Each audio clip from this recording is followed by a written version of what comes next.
तो अब जो हम बात करेंगे वो हम ये बात करेंगे कि लोकतंत्र या डेमोक्रेटिक सिस्टम को यदि हम अपनाते हैं तो उसका क्या कॉन्सिक्वेंस आता है, मतलब क्या उसका नेगेटिव इम्पैक्ट देखने को मिलता है। ऐसे कई सारे हमारे पास नेगेटिव इम्पैक्ट आ चुके हैं, लेकिन फिर भी हम इसको देखते हैं इसके अकॉर्डिंग कहता है क्या। तो कहता हमारे पास ये है, यहाँ पर पहला कहता है कि निर्वाचित सरकार का शासन। हमें सबसे पहली बार ये डेमोक्रेसी लेकर के आ रहे हैं, तो इलेक्टेड गवर्नमेंट कैसे होगा। हम जो लेकर के आ रहे हैं वो गवर्नमेंट इलेक्टेड कैसे होगी। सबसे बड़ी समस्या तो यही है ना भाई।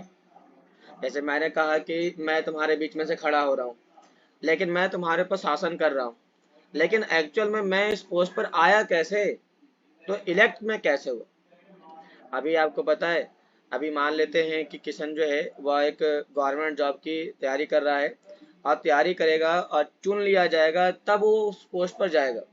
तो वो उस पोस्ट पे गया कैसे, चुनने के बाद गया इलेक्शन के लिए, मतलब उसको परीक्षा दिया, एग्जाम दिया, पास हुआ, क्वालिफाई हुआ, सारे इसके टेस्ट हो चुके हैं, उसके बाद ही जाता है।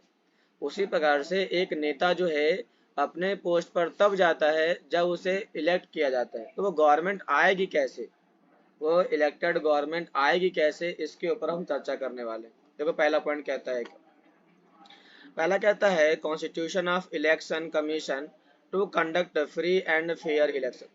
सबसे पहला तो हमारा काम होगा कि हम इलेक्शन करवाएंगे, और वो भी फ्री एंड फेयर करवाएंगे। फ्री एंड फेयर मतलब स्वतंत्र और निष्पक्ष करवाएंगे। इसका मतलब क्या होता है। फ्री मतलब हुआ कि अब कोई भी आदमी खड़ा हो सकता है, कोई भी खड़ा हो सकता है। खड़ा होने का मतलब पॉलिटिकल पार्टी, अब कोई भी पॉलिटिकल पार्टी यहाँ पर खड़ी हो सकती है, चाहे तो वह बीजेपी हो, या फिर वो आईएनसी हो, या फिर वह सीपीआई हो। ऐसे कोई सी भी पार्टी यहाँ पे खड़ी हो सकती है विदाउट यहाँ पर। अब जब पार्टी खड़ी होने वाली है तो कंपटीशन होगा, और जब कंपटीशन होगा तो यहाँ पर इलेक्शन भी बढ़ेगा, और इलेक्शन होगा तो कोई जीतेगा भी, और जीतेगा तो गवर्नमेंट बनाई जाएगी। तो इस प्रकार से यहाँ पर इलेक्टेड गवर्नमेंट आती है विदाउट यहाँ तक। इसमें कहता है यहाँ पर, और ये सारे काम करेगा कौन, ये फ्री एंड फेयर इलेक्शन करवाएगा कौन, तो वो करवाएगा चुनाव आयोग कराएगा, इलेक्शन कमीशन कराएगा विदाउट यहाँ तक। अगला कहता है to ensure equal representation to all section of the society. Society के सभी लोगों को हम इक्वल रिप्रेजेंटेशन देने का इंश्योर करेंगे, मतलब हम ये सुनिश्चित करेंगे, डिसाइड करेंगे कि क्या समाज का हर पर्सन इसमें शामिल हो रहा है या नहीं हो रहा है। हर पर्सन, चाहे वो किसी भी कास्ट का हो, या जाति का हो, या धर्म का हो, या वर्ग का हो, किसी भी प्रकार से वो पिछड़ा हुआ हो या अगड़ी जाति का हो, लेकिन क्या वो हमारे इलेक्शन सिस्टम में इक्वल इक्वल रिप्रेजेंट करता है या नहीं करता है, इसे इंश्योर किया जाएगा। और ये काम भी कौन करेगा, तो ये जो काम होगा ये भी करेगा इलेक्शन कमीशन करेगा। और इसी चीज को इंश्योर करने के लिए हम कई सारे काम करते हैं। जैसे आपने सुना होगा कि हम इस काम को पूरा करने के लिए हम यहाँ पर वोटर लिस्ट बनाते हैं, हम यहाँ पर कॉन्स्टिट्यूंसी निर्वाचन क्षेत्र को डिसाइड करते हैं, हम यहाँ पर डिफरेंट टाइप के पॉलिटिकल पार्टी को रीऑर्गेनाइज करते हैं, उनका नाम देते हैं, झंडा देते हैं, उन्हें रजिस्टर्ड करते हैं। इस प्रकार से यहाँ पर अलग अलग प्रकार की पॉलिटिकल पार्टी आती है, और वह अलग अलग ग्रुप को रिप्रेजेंट करती है। तो इससे हर ग्रुप, हर सेक्शन, हर वर्ग, हर धर्म, सभी लोगों को इक्वल इक्वल रिप्रेजेंटेशन देखने को मिल जाता है। कोई डाउट यहाँ तक आप लोग को समझा रहा, आप लोग को मेरी बातें। देखो कहते हैं यहाँ पर क्या, अब इसमें से क्वेश्चन आया हुआ हमारे पास। यहाँ पे क्वेश्चन हमारे पास आया था पिछली बार, the election commission was form. ये बनाया कब गया, 1950 बनाया गया। कब बनाया गया, 1950 में। और इसका जो हेड थे, चेयरमैन थे, उनका नाम था सुकुमार सेन, सुकुमार सेन। तो इलेक्शन कमीशन के प्रथम इलेक्शन कमीशन के हेड का नाम क्या है, सुकुमार सेन। बनाया कब गया, 1950 में बनाया गया। अगला कहता है इसमें आगे, कहता है कि preparation of the list of adult person who get the franchises in the first Lok Sabha election. तो जब पहला हमारे पास लोकसभा इलेक्शन किया गया, तो हमने सभी लोगों के लिए तैयार किया वोटर लिस्ट, तैयार किया वोटर लिस्ट। तो बात यह आती है, जिनको हम वोटर लिस्ट में तैयार करेंगे उनकी एज कितनी होनी चाहिए, उनकी एज कितनी होनी चाहिए। तो इस समय जो एज थी वह थी 21 थी, वह एज थी 21। इसे हमने बाद में जाकर के घटा करके 18 कर दिया गया था। लेकिन जब पहली बार हमारे यहाँ इलेक्शन करवाया गया, तो उस समय हमारे इलेक्शन में खड़े होने वाले लोगों की मिनिमम एज, जो वोट देंगे, वोट देने वालों की मिनिमम एज जो होगी वह 21 होगी, 21 होगी।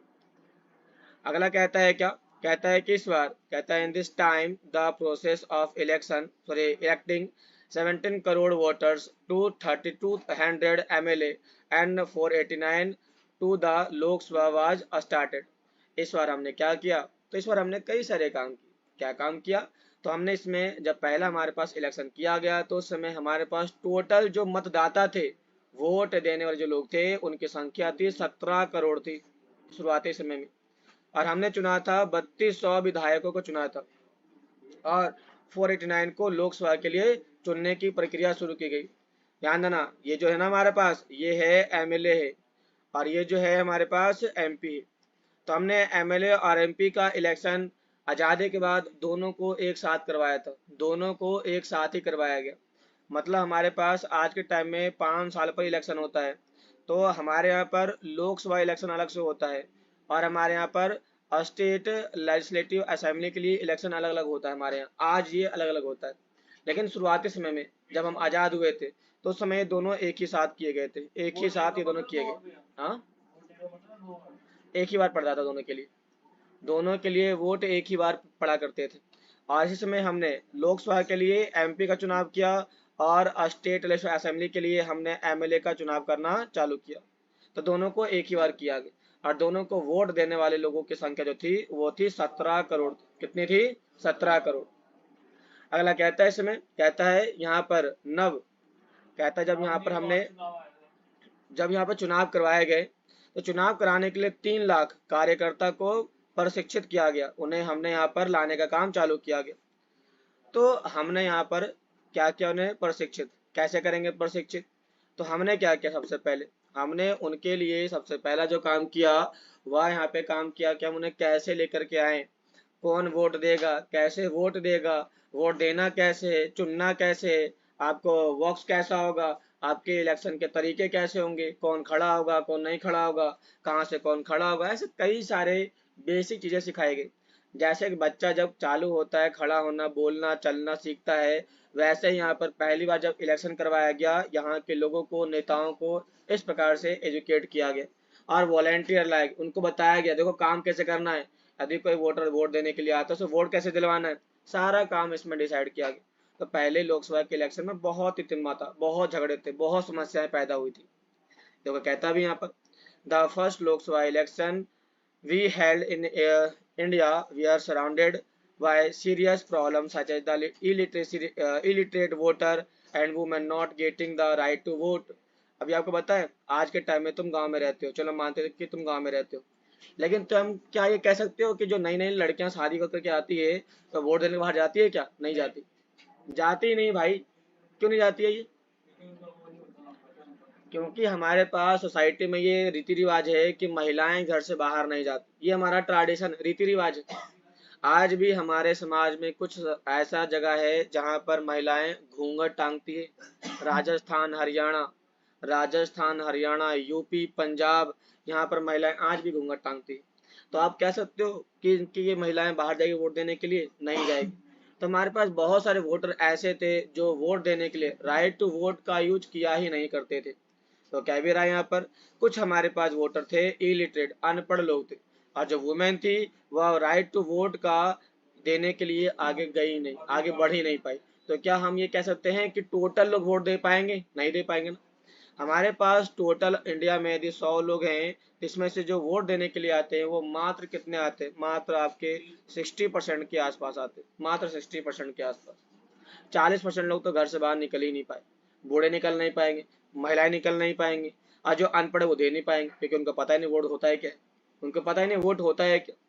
तो एक्चुअल में हमारे पास बहुत बड़ी मात्रा में अभी भी वोटर जो हैं वह वोट देने के लिए आगे आते ही नहीं है या आ ही नहीं पाते हैं।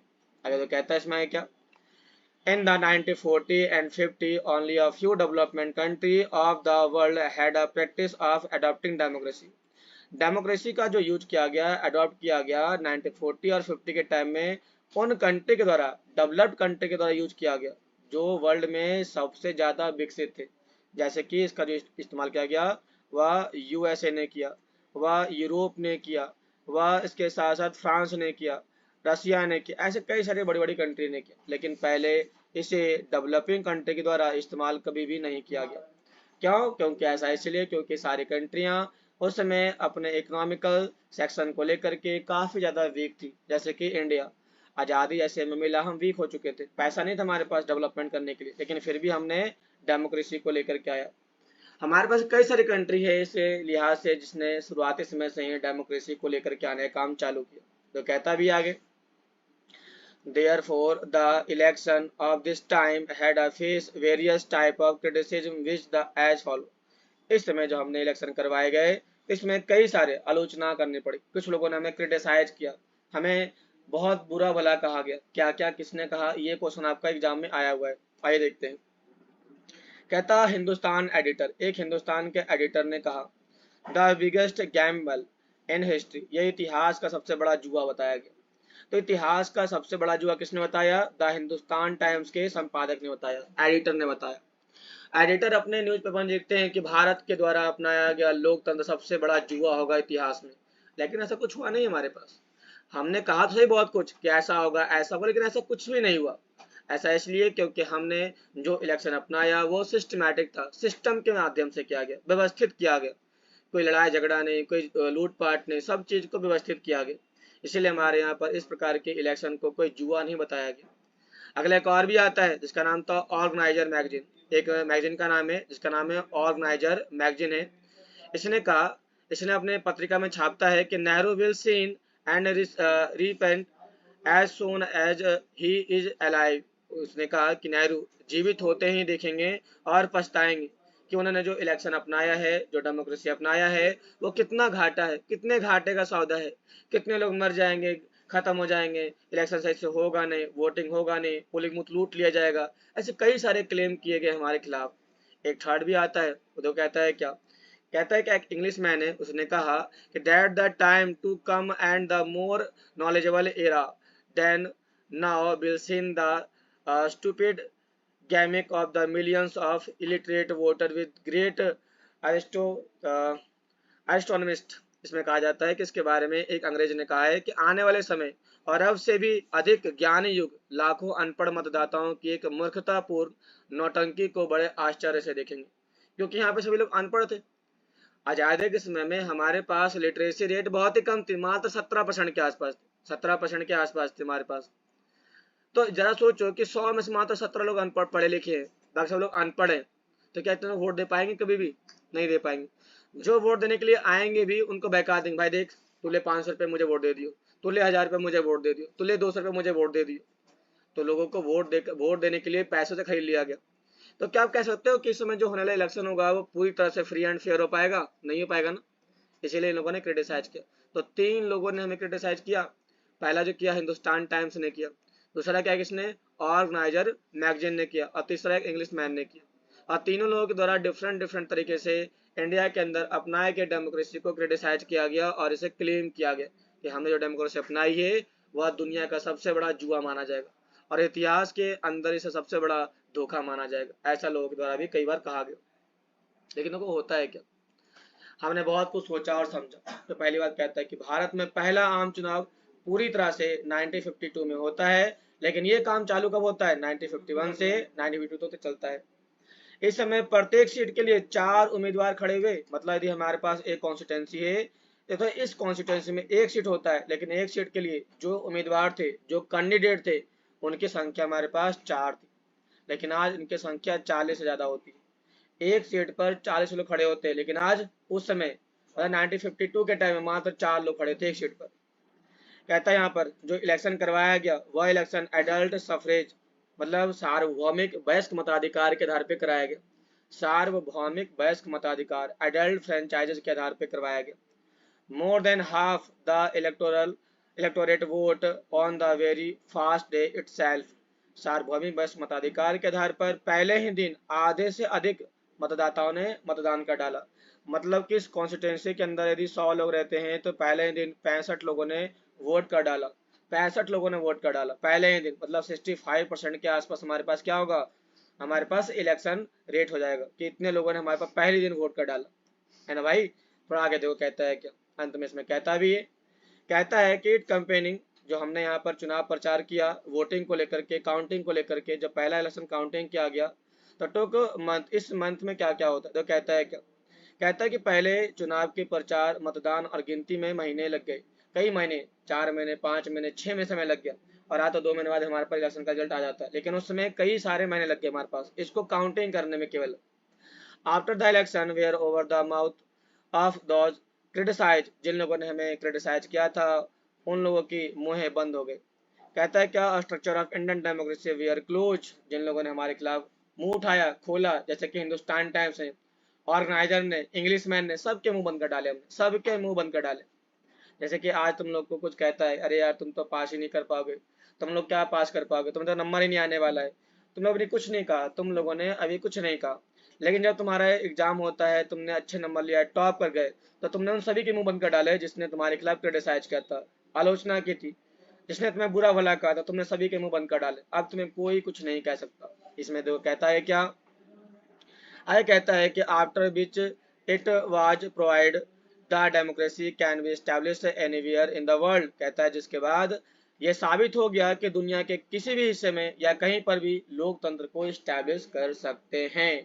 एस्टेब्लिश डेमोक्रेसी वर्ल्ड में कहीं पर भी हो सकता है, चाहे तो वो कंट्री डेवलप्ड हो या वो कंट्री डेवलपिंग हो, तो कहीं पर भी हम लेकर के आ सकते हैं। ये हमारी बात साबित हो गई और समझ सकते हैं कि भारत में लोकतंत्र को लेकर के किस प्रकार के क्रिटिसाइज किए गए और हमने किस प्रकार से पहला लोकसभा इलेक्शन होल्ड करने का काम किया। क्वेश्चन क्या आएगा, क्वेश्चन ये आएगा कि भारत का पहला इलेक्शन के बारे में एक्सप्लेन करें या क्रिटिसाइज करें, आलोचना करें। यह क्वेश्चन यह आ सकता है कि बताइए भारत में होने वाले पहले इलेक्शन को किन किन लोगों ने क्रिटिसाइज किया, किस प्रकार से किया, आप बताइए। तो तीनों पॉइंट आपको लिखने पड़ेंगे, जो भी हमने देखा तीनों पॉइंट्स के बारे में, या तीनों पॉइंट आपको बताने पड़ेंगे, तीनों में क्वेश्चन आएगा, तीन में क्वेश्चन आएगा। क्वेश्चन ये आएगा कि भारत में जब पहला इलेक्शन हुआ तो किस प्रकार से हुआ, पूरा बताइए, तो आपको ऊपर के सारे बताने पड़ेंगे कि हमने कैसे इलेक्शन करवाएंगे, नहीं करवाएंगे, सारे बताने पड़ेंगे आपको। कोई डाउट क्लास यहाँ तक आप लोग को समझा रहा आपको मेरी बातें, तो लिखो नेक्स्ट पॉइंट।